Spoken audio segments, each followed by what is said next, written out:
evening, everyone, and welcome. This is Twist Gaming, where you get to play board games with us. We're coming to you live here from Gen Con 2018, bringing you all the board game coverage all week long. But first up, who are we? I'm Bob! As usual, I'm your host, Matt. I'm Ann.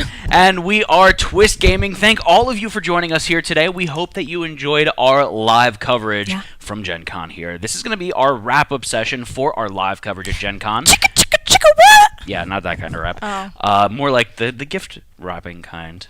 Because we're putting a bow on it. There we go. So this is going to conclude our live coverage from Gen Con. We will be doing some pre-recorded interviews tomorrow, so definitely take a look for those on YouTube, and if we simulcast them on Twitch or something like that. We will have our schedule up for the booth interviews that we will be doing tomorrow, and we want to hear your questions. So even if we're not going to be able to do them live, make sure that you get your questions to us for those publishers in any of our social media channels. Absolutely. So I think I'm going to take an opportunity now to first and foremost thank our sponsors for this Gen Con 2018 live coverage. So that's Daily Magic Games and the Plastic Soldier Company. Yes. Thank you so much to both of those companies and everyone involved for helping us make this streaming endeavor possible here at Gen Con. Without sponsors like Daily Magic Games and Plastic Soldier Company, we would not be able to go out to these conventions and provide you with the live coverage that you guys are looking for and be able to bring in the publishers that you guys are interested in. So it means so much to us. And guys, we would love if you would help us show our support by going over and checking out some of the games that they're putting out. We had Levi on today to show off the game, oh my gosh, Horizons? Yeah. Yes, and that was a really cool, it's not a 4X, it's a 3X game with like that kind of 4th X and an expansion. The game was so cool. We had an hour session, but I can tell you that we played maybe 2 rounds, and I want to go back and play that game more. It was really funny. As soon as the interview ended, so side note here, I was working the camera today. Ann was doing the interview. As soon as it ended, she takes off her headset and goes, "Oh my god, that was so cool!" So she's definitely excited about that. It was not feigning excitement. No. It was the real deal. Yep.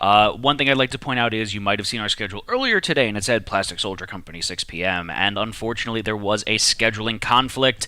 They had to attend to their booth, and unfortunately they couldn't make it here to show off what they wanted to show off today. Yeah. I would like to point out, though, that they did have an announcement, I think either today or some other time during Gen Con here, where they released a new line. I actually saw that when I was browsing the internet. Josh, if you want to pull that up quickly, just so I can make sure I know what I'm talking about here. I want to say it's like a 1/300th scale or something like that. I could be completely off base here, but I saw an announcement. I saw it on the Google. If you Google Plastic Soldier Company Gen Con 2018, we had a lot of people come on with some really great Gen Con announcements. I think probably one of the most interesting Gen Con announcement that came out was Restoration Games' announcement of bringing back Dinosaur Tea Party is pretty awesome.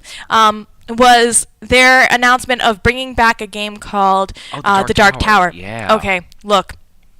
You may be like me, and you saw that, and you thought Stephen King's The Dark Tower.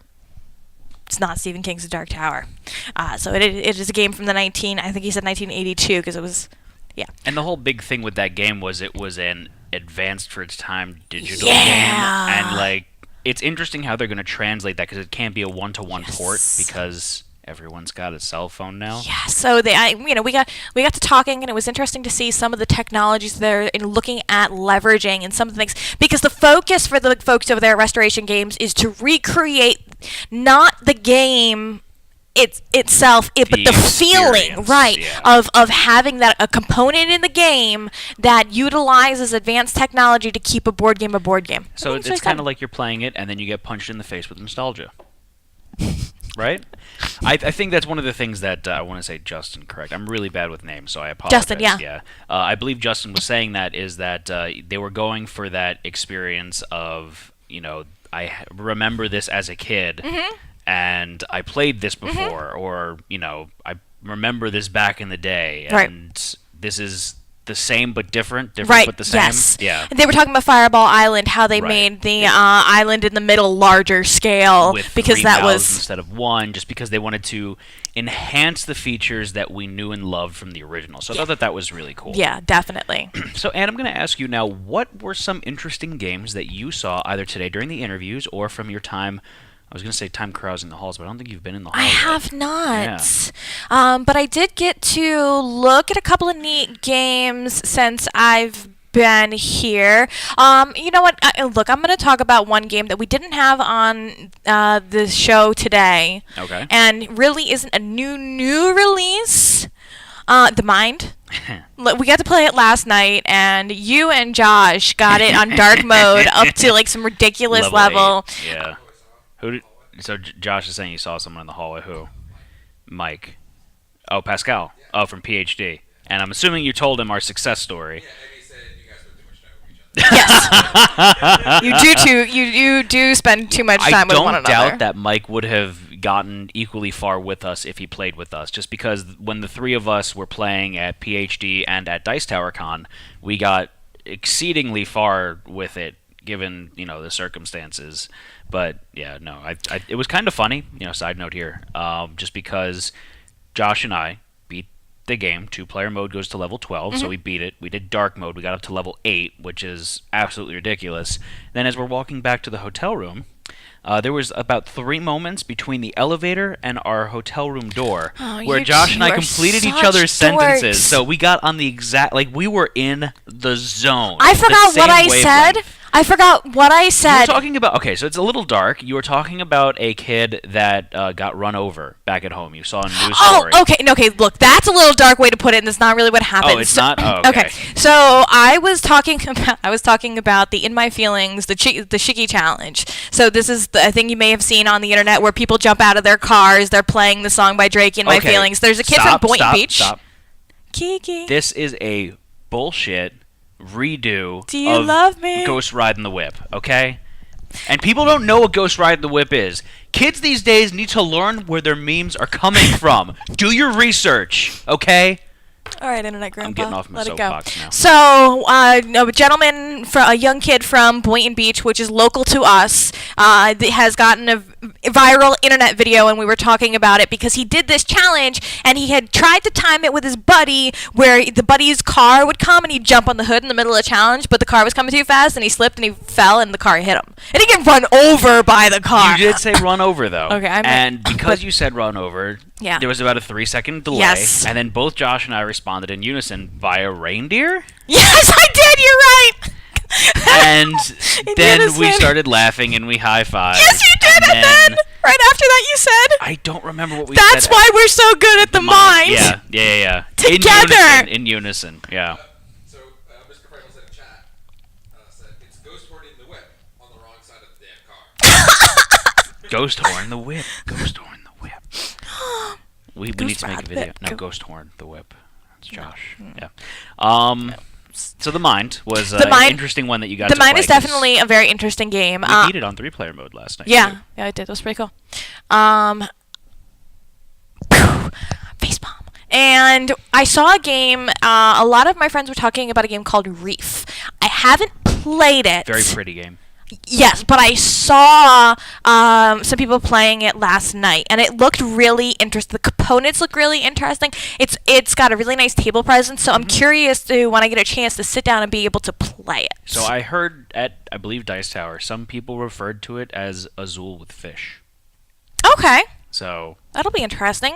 I don't know. I haven't played Azul or Reef, so I can't speak to that at all. I just heard that as a little bit of social commentary there. Of the games that got presented today, I'm genuinely interested in Horizon. Okay. I think that would be a really cool game to sit and play. What was the game before Horizon? Oh! Yeah. Okay, so let me get all of my names correct before I start talking about this. I'm sorry. So Kings, no, Crusade, Kings. There's Crusade and Kings, and I was kept on calling Crusade Knights, and it's not correct. Crusader Kings? Crusader Kings might be correct. It's a computer game by Paradox Interactive that was converted into an analog board game done by Free League Publishing. So I thought that was really cool, and they have their pledge manager still open. The company is based in Sweden, so the pledge levels are in. He said Swiss crowns. I was gonna say Swiss francs, but I don't know what the difference is. It's about $60-$70 US, and it's very interesting. The medieval dynasty family relationship management mechanism in the game. I'm totally interested in that. So that's like you're trying to make the best heir for your Yes. dynasty, something to that effect, your monarchy. You're trying to make not even just the best heir for your dynasty. You're trying to build a dynasty with the best traits in general, because you have a bag almost. So Yay, kind of like inbreeding. not like a deck, like almost like a deck. Okay, so we're a deck builder, like you're pulling stuff. A bag builder, that was the name that I used. Where you're putting these traits in because you want to get more good traits in, so that you pull out good stuff, so that you can do this. But I thought that looked like a really cool, interesting game. Yeah, I thought that there was. I mean, there were some funny moments in there too. From an entertainment aspect, listening to all of your interviews today, I would have to say that the interview you did with Space Cowboys had me rolling. They're great. And Those guys are Bruce fantastic. from North Star Dude. is so dude. Dude. Dude. Dude. Dude. Dude. Ghost dude. Dude. Yeah, that's like that's the sleeper hit of Gen Con. It's weird. It's such a dumb game, and Bruce said it, so I'm allowed to say it too. It's just one of those games where it's like it's just silly. Why is this so entertaining? Kind of like The Mind. I feel like The Mind's almost the same way. Like, it's such a simple thing, and it just hits the right button in your head. Yeah. Well, it's interesting. It's interesting when people bring on, I like seeing people start using different things, different ideas, different components, different things that, could be components. There's only so in a much, game. like, wood, sheep, cloth management that you can deal with. And Jesse from Days of Wonder came in and said that with the River game, which I'm curious to go down and see the prototype, they have turkey meeples. Turples. I want to see the turkey meeple. Turpeoples? Which ones of the games that came out else did you find to be particularly interesting? I've been saying it all week long, and the game that I think I'm most hyped about from what was showed off to us during this convention is Holding On. Did I talk to you about this one? No, okay, you didn't Okay. talk to me yet about it. However, you sent me a Facebook message after thing, and so this is talking like us personally, Yeah. And you said the Holding On is a game that has something really special. Yeah. And then we didn't get to pick back up the conversation because Southwest Airlines was terrible. Yeah, exactly. Okay. So, very interesting, too, is just going around the con at the booth interviews yesterday. That was yesterday? That was yesterday. Yes. Going around the booth interviews, having like the minute to 2 minute conversation with the different publishers around. They asked, what have you seen that's interesting? And the main reason why a lot of them are asking that is because they don't have a chance to leave their booths. No, and they want to gauge trends, and they want to Exactly. see what's out there. And a lot of the people that are running the booths are gamers. Exactly. And so, I mean, they're passionate about it, so it's completely understandable. And I brought up Holding On. And 50-50, it's, I don't know what that is, tell me about it. Okay. And when I explain what it is, they're interested. Or, oh my god, yes, I saw that. I haven't had a chance to play because they're very tight-lipped with the game because it is a story-driven game. Okay. And I can't wait to try it. So, backing it up now, the premise of the game is, I'm going to go off of what I believe it was Michael was the gentleman that came on the stream from Hub Games. There is a gentleman that was on a flight from Australia to the UK, I want to say, something like that. Okay. That doesn't really matter that much. But had a massive heart attack on the plane. Oh, okay. This is not real life. This is the game. Oh, So, I'm like, but just okay. hang in there with me. So they divert the flight, and you work for the hospital that he was brought into. Okay. You're one of the doctors that's in charge of taking care of him. Okay. It's a cooperative game where it's like resource management, where your time is your resource, and there's constantly different health effects that are coming up that you have to combat. Okay. And you're trying to keep him healthy, but also learn about him, learn his memories, sit down with him and talk to him, and piece together his background. And I believe there was some talk, and I don't know if this was part of the final game or part of the early prototyping when they were pitching it, is that the man has Alzheimer's, and that you're trying to like weave his broken memories together and find out his backstory as a person. Okay. And it's just like a very like heavy game because the guy's dying. And you're trying to do this, and you're under pressure. You're trying to keep him alive, but you're also trying to be a humanitarian and learn about him and piece together this man's backstory and find out what kind of person that he is. And okay, but how do those two things connect? Why the game's like I'm just giving you like a third-hand explanation. All right. And I haven't played it. This is just all right. But it's just super interesting and very different than what I've seen before in the industry. And you're collecting like fuzzy memory, and like based on the amount of time you spend with them, you get fuzzy memories, and then the more you discuss them, they become clear memories, and then it places this like story map on the table of like a timeline of his life. Yeah. And you see different points of clarity and different points of muddiness in the memories, and it's just very, very interesting the way it was explained. So this game reminds me of two things that I'm interested about. One, I'm so excited that Van Ryder is expanding on their book series. Yeah. The book games. I think that those are so cool. I absolutely love the concept. So excited to hear that they're going to be expanding on that. And they were super awesome to come on here and be like, not yet. They're like they came on the stream our stream to exclusively and to announce it first here that they were going to be. So there's 2 new Sherlock Holmes books. Yeah. The first one from the first series was you're playing as Sherlock Holmes or Dr. Watson. Okay. The second one is you're playing as Sherlock Holmes or Irene Adler. Okay. So his kind of love interest. Yeah, like the love interest that never works out. Yes. Ill-fated love interest. Yes. And then the final one is Sherlock Holmes or Moriarty.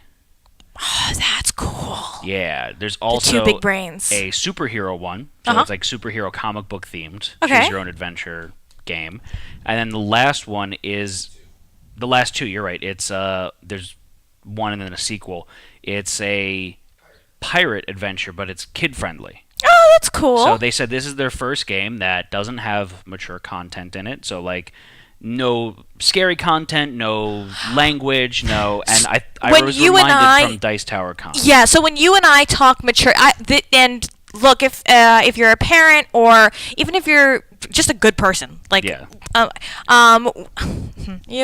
when we say things like mature content, you're usually thinking of adult language, violence, nudity. Like those are the big 3 things. Yeah. They were awesome. They let David actually keep one of the books after the show, borrow one of the books after the show to go through it. And he David? chose my son, my 9-year-old son David, keep one of the books to look at afterwards because he's like, oh, this is really cool. Those guys are so cool. And he's like, look, listen, I saw that he chose the haunted house version, and I just want to let you know that it gets a little scary. So these guys, he's like, that's what they put into the mature content. Right.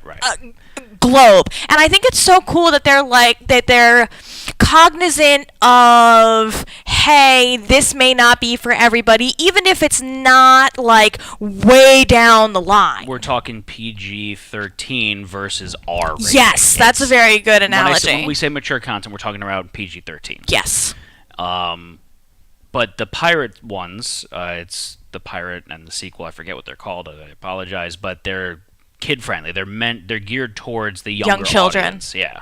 So that was really interesting. So cool. And what a great way to get kids to read, man. Then they showed off something very interesting after that. What? So, bam. But so these choose your own adventure things. What's the interesting? They're very interesting because they're choose your own adventure. They're games. They're in book format. Yes. What's the one downfall of something like that? It's done. One player.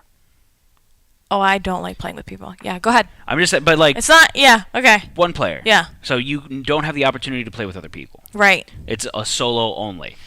BAM is a series. It's a choose your own adventure book series where there's 4 books, and it's meant to be played cooperatively with 4 people. So each book has different content.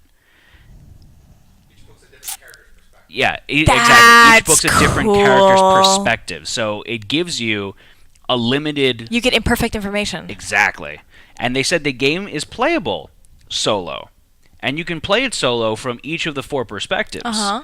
But when you play cooperatively, having the different insight is going to lead you down different paths in the game. That's really cool. Very creative. I see, and this I like it. I think that's awesome. I really, really do. Yeah. So Van Ryder Games, make sure you guys go check them out. Make sure you check out the book series. You're not leading you down the wrong path. The other one that I thought was cool was Detective. Yeah, that looks really awesome. I want to play that. Yeah, I really want to play that. So, if I understand it correctly, you have a historical crime or puzzle that you need to solve based on real-world locations and some real-world events, and I don't know if it's app integrated or how that works. It is app integrated. There is a database. Yes. Which is like website format, but you are linking things together. And part of that is if, as you're going through these scenarios, because you're solving crimes, modern day CSI style, you dust for fingerprints, you input the fingerprints in the database. That's so cool. Then, it's a campaign of, I believe, 5 different crimes. Okay. But they're linked together. Yeah. And as you're going on, maybe you dust for fingerprints and you find a murder weapon and you do the fingerprints on the gun and you input them into the database. Yeah. And if you had picked up the fingerprints previously, it would say, "Hey, these match. Arrest suspect." Is that how it says it? Hey, you kids. No running in the holes. But if you hadn't initially dusted for fingerprints, then it wouldn't tell you that. So it relies on you to be the detective. And something very interesting is I had brought up on the stream to bad with names. He's actually our neighbor, by the way. Lives in Pompano. Oh. The gentleman that Yes. has the company. Yeah. He was saying that when they're doing their playtests, they had a friend of a friend over that they found out after the fact is a detective. Oh, really? And afterwards, his comment was, "I feel like I need to be billing for this." Really? He said that it was very, very intuitive, very similar to how he runs things in the real world. Yeah. And interestingly enough, they were saying that the professional detective, was extremely good at recognizing the red herrings. Oh, that's cool. I wonder how they Yeah. developed that. I don't know. I wonder but if they had it's to. So some sort of interesting. expert in having their hands in with the development. They must have. But jumping back a little bit and talking about how it integrates into real world events and locations, that I think is what takes it over the top for me. That's really cool. Where it's just like, oh, hey, I was in this location at this time, blah, blah, blah. And then it's not in the game. You're not hunting for it there. You're going to Wikipedia and you're saying, can I get from this park to this famous monument in this amount of time, or is his story falsified? Yes. I thought that was really cool, too. No, totally. So that's impressive and a lot of background legwork. So I thought that was really cool. What was the game? So jumping off from Detective. Yeah. What game did you see that best utilized technology? Best utilized. So this is another trend that I'm seeing in the board game community. Is kind of the there's two schools of thought here, and you touched on it before in one of your segments. I think I'm not. No, I talked about it afterward. It was off camera. So it is. You have your board game purists that want everything paper print, analog. Keep my board games. Yep. Then you have the let's integrate some technology with this to either smooth it, make it more modern, introduce a new component, or even bridge the gap between fully digital games and analog games. So this area seems to be a trend right now, or it's trending rather. Some notable ones aside from Detective is the Lucky Duck game, Chronicles of Crime, where that's the one where there is an augmented reality, or it's a virtual reality app on your phone with like a spyglass that you put on, and so you're in this virtual world on your phone, and you have to physically like look around and find clues. Okay, yeah. Very interesting.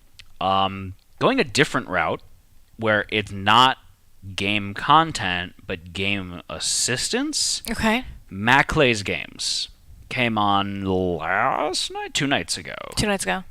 and showed off their game Sea of Nadia, which is an interesting game. You're playing as pirates and you're collecting treasure and resources to open the treasure chests.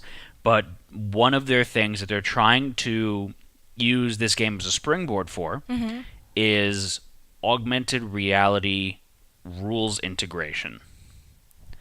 That's neat. So go to explain Explain further. Yeah, explain me further, please. You have your cards, and the way augmented reality works is that you have basically signature tracking. So you have a camera on your smartphone, let's say, that is looking for a signature, a specific shape, a specific pattern, something like that, and then something happens. And it projects it over real life. Yeah. So it's not that you're getting a full virtual experience, it's an overlay onto real life. Yes. Using real life components. Yes. So that's augmented reality. Yes. This is, you had a card. Every card in the game has a unique signature. That's the cool thing about board games, that everything is unique that you see there.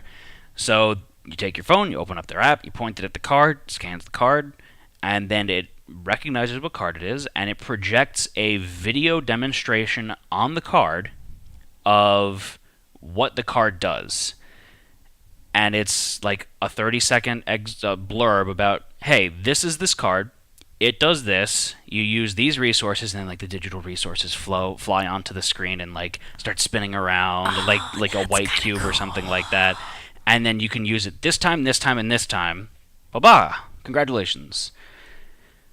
There was a game like that we saw, Joshua, at Origins. And with Gray Fox Games. I think Josh fell asleep. And it was something from Rising 5?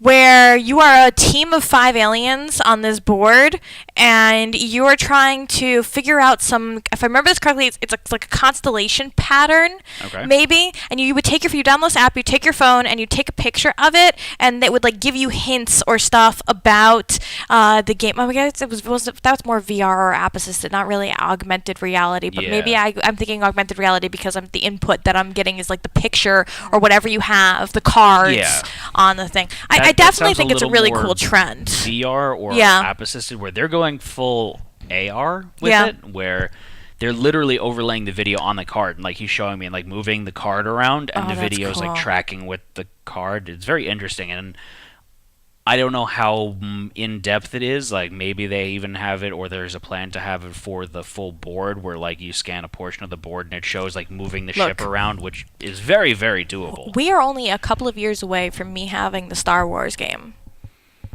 where you move the pieces on like the checkered board, and then they smash the animals. They have that now. Where? We'll talk about it off screen. Nyctophobia seems to be another much talked about game, and we're going to be fortunate enough to be able to feature that on a future PSI Presents segment. I'm excited about that. Don't tell me anything because I'm You're going. the blind one. I'm going. I know enough to know You're that going I'm going in blind. So that's going to be a lot of fun to kind of to stream. That's going to be interesting. I want to take a second here to talk about the fact that 2 of the hot games that we have been hearing about and like looking interested to play and stuff like that are Pandasaurus games, The Mind and Nyctophobia. Yeah. So I just thought that was very interesting to point out that they have 2 really very popular different games that both have a lot of. If only people could hear you, Josh. So as Josh was saying, that's rude. As Josh was saying, I'm sorry for eating all the cookies. I'll go get more at Kroger later. So thank you, Josh. I do appreciate Thanks, that. Josh. So there's that. What other games? I'm trying to think of what else we saw that's interesting. Oh, that's true. Yeah. Fire for Light by Greenbriar. It's been a long convention. I'm trying to remember exactly how the app integrated with that. So Walter came and showed us a very early prototype of this game, and it's very interesting, very ambitious. Walter likes his big box games. It's a big box. Yeah. It's a real big box. It's not Champions as big of Horror? he brought. Okay, so he brought Champions of Horror, which is like one of the largest game boxes that I've seen. Yeah. You know, Kingdom Death obviously is gigantic in its own respect, but Champions of Horror is just like, you know, a shipping crate. Fire for Light was like... KDM's a pallet, and Champions of Horror is a crate. Yeah. All right. Like, Fire for Light is like 2/3 of a crate. So... That's right. Yeah. So it's a choose-your-own-adventure style. And that seems to be another big trend in the game industry right now, which is really cool. And Greenbriar does a fantastic job at that. They have... Their stories are always so good. So good. Yep. But it's very interesting because they're using the app to be a choose-your-own-adventure story assistant. Okay. So that you're not flipping through the pages. You're inputting, and then you're getting information out of it. You're getting the story out of it that way. That's very cool. Do you know what my favorite part of the convention was? Missing your plane. That's not my favorite part. Sleeping in Atlanta. That's not my favorite part either. 4 a.m. to get on a 6 a.m. flight. No, 4 a.m. to 6. I'm willing to bet, my though. bag's not either. In all seriousness, I'm willing to bet that it was this fantastic panel that we happened to go to. Yeah. It's so weird, though, because I didn't see you in the audience. No, I wasn't, Matt. Why not? Why weren't you in the audience? I got to moderate the Women in Tabletop Gaming panel again this year, and I had some really cool women on the panel.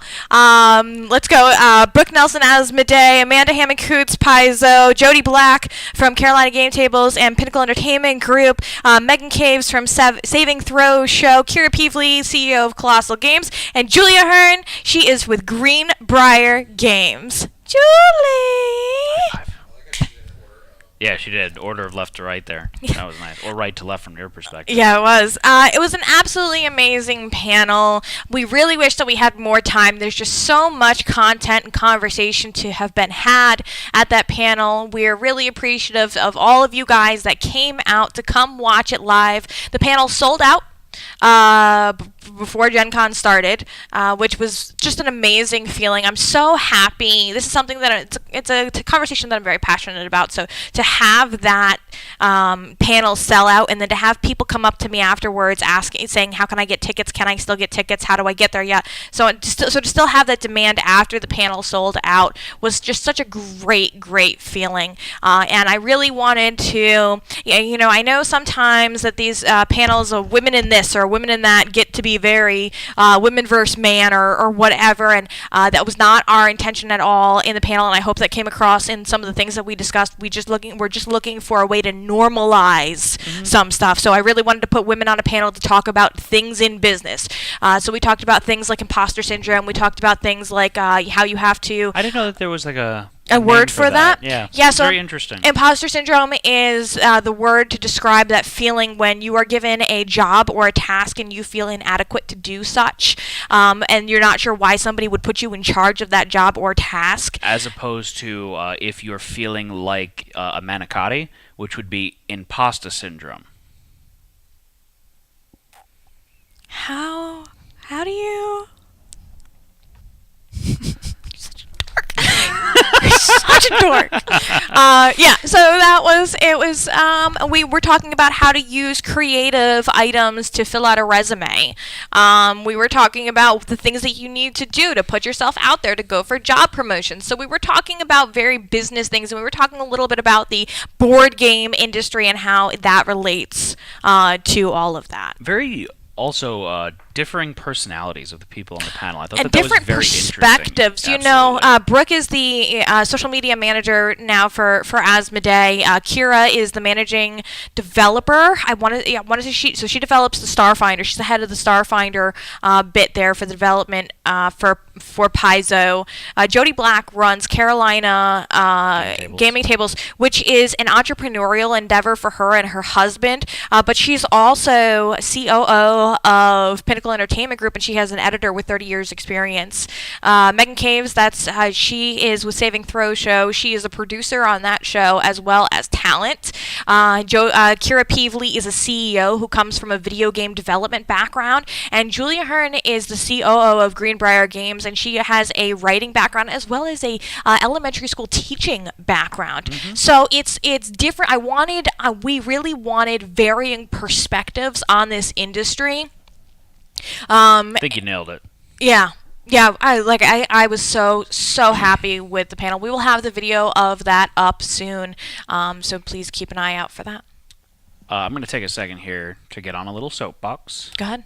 And I am going to say the only disappointment that I had with the panel was the fact that Gen Con scheduled panels back to back. So dumb. I'm very upset about that, partially because, one, I was helping with the behind the scenes of setting up the camera and the recording equipment, so that way we can actually stream that panel and present it on via YouTube and Twitch. Yeah. So that way more people can access it and it would be available to the public, because I think that's the kind of thing that more exposure would benefit. Literally, it was people walking out, people walking in, and then us trying to push this camera in and set up the audio equipment while everyone's finding their seat. And every minute that it took to set up was a minute taken away from content from the panel, which I don't think was fair. And Thanks. Conversely, on the tail end of that, you guys had some excellent discussion topics going. It would have been nice to have a buffer to close things out nicely, versus the next panel getting antsy because we might have been stepping on their toes in terms of the time there. Crunch. Yeah. So I think that a 5 to 10 minute buffer on either end would go a super duper long way in making a lot of people a lot happier. Yep. So getting off the soapbox now, I think that otherwise the location was very nice. Yes. Being at the Lucas Oil Stadium was awesome. Yep. Very accessible to everyone at the convention center, and I think that the event of Gen Con as a whole has been absolutely phenomenal so far. That's just my gripe moment. Not grape. Yeah. With all the purple. Gripe. Grapes of Wrath.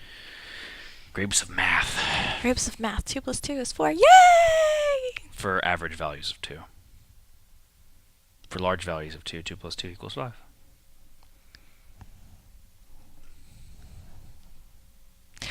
Anyway, I think that I am Need ready. some food. Ready to go eat. If you are here at Gen Con or are going to be nearby Gen Con at 8 o'clock tonight Saturday, we are going to be chillaxing.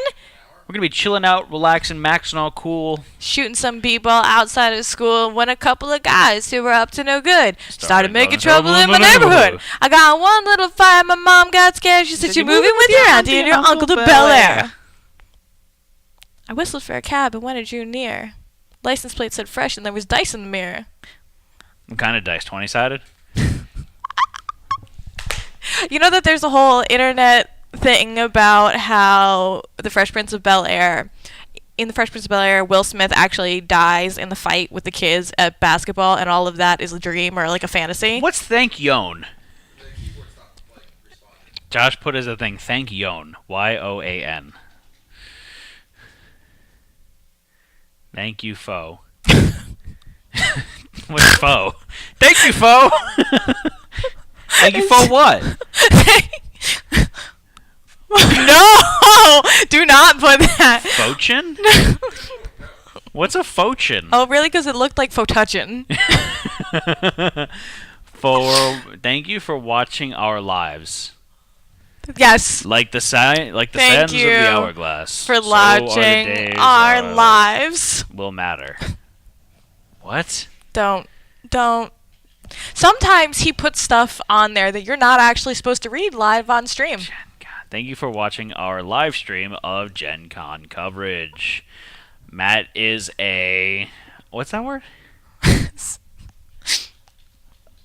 Cool dude. I like how he used the Oxford comma in that sentence. Yeah.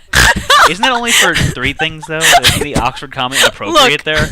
Look, nothing up there is spelled incorrectly. Right. Josh, it's so much... That's not... I really hope that that's not what it looks like. All right, thank all of you for watching this evening. I would just like to point out that Josh is going to be supplying cookies for everyone that's going to be at our meetup this evening. Cookies! Thanks Chocolate so much, chip Josh. cookies! Oh, you ate them all? Oh, Josh, I'm sorry. Did you fix the sink again? Yes, I did. All right, thank you all for watching, though. In all Thank you so seriousness, much. though, we couldn't do this without the support of all of the publishers here for taking the time to come to our little mobile streaming studio here, taking the time to talk with us, and most importantly, our sponsors that are, giving us patronage here to ensure that we can continue to do things like this. Coming to Indiana costs money, Just the brutal facts of it.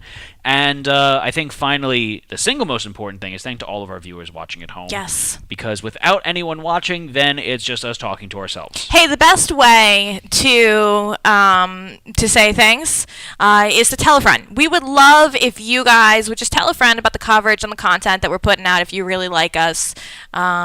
And what's the best way for people to find out about new stuff here at Twist Gaming? You do it. Follow us on Facebook, Twitch, Twitter, YouTube, Instagram, and come chat with us in our Discord channel where Josh is eating all the cookies. Yay, cookies!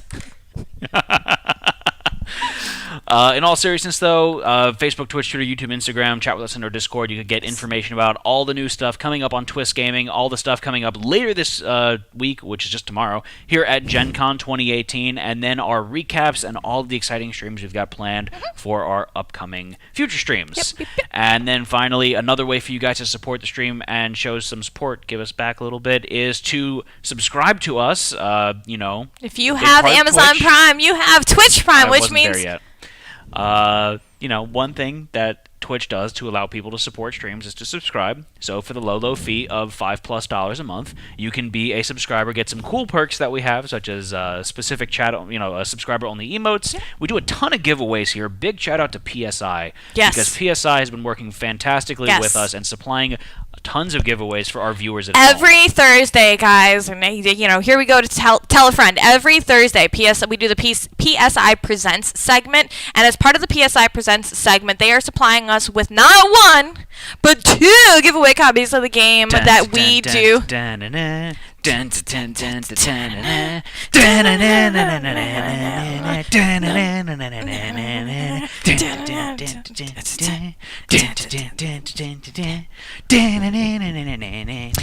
So if you are watching live, you can redeem points of salt for tickets into those live giveaways. Not just points of salt, we're talking milligrams of salt. Enough for a lethal dosage.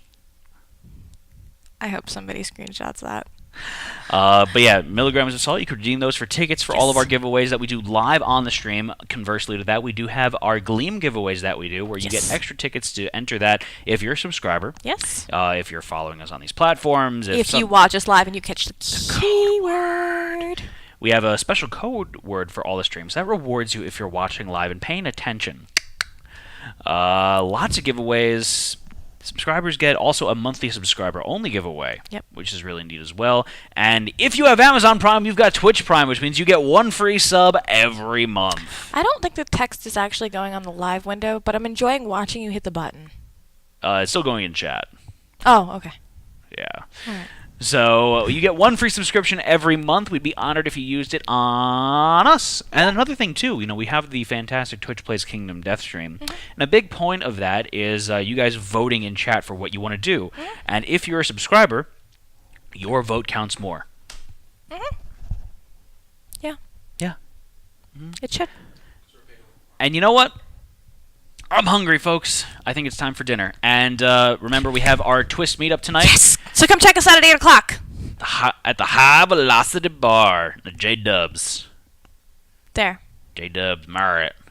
All right, thank you all for watching us today. This is going to conclude our live coverage here at Gen Con. Stay tuned for our pre-recorded coverage that we're going to be doing tomorrow, Sunday, the final day of Gen Con. It's the final day of Gen Con.